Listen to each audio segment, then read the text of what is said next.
La légende du fantôme du fort Napoléon. Voici l'histoire, telle qu'on la raconte encore quand le vent du soir fait grincer les volets du fort Napoléon, sur l'île de Terre-de-Haut, aux Saintes. Au début du XIXe siècle, le fort, alors appelé Fort Louis, surveillait fièrement la baie turquoise des Saintes.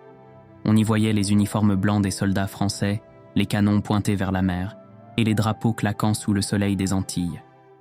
Parmi les habitants de l'île vivait Isabelle de La Touche, fille d'un officier français retraité. Elle était belle comme l'aube sur la mer, des cheveux noirs comme la roche volcanique, et un regard doux où semblait danser la lumière du large. Un jour, après une escarmouche navale, les habitants recueillirent un officier britannique blessé, Edward Collins, dont le navire avait sombré non loin. Isabelle le soigna en secret dans une dépendance du fort, à l'abri des regards et de la rancune des soldats français.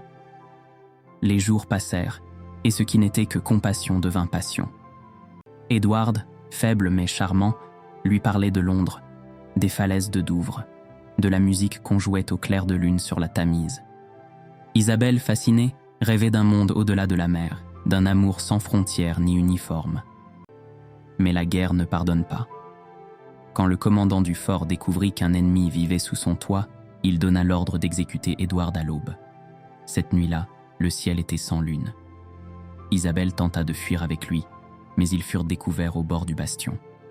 Edward fut arrêté, et dans un cri désespéré, Isabelle se jeta du haut des remparts dans le vide, emportée par le vent et la douleur.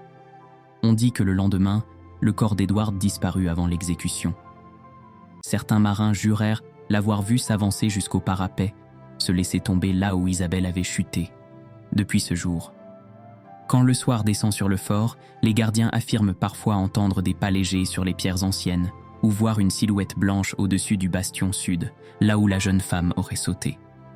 Et les nuits où la brume monte de la mer, on raconte que deux ombres se tiennent par la main, l'une en robe claire, l'autre en uniforme rouge délavé, contemplant la baie silencieuse.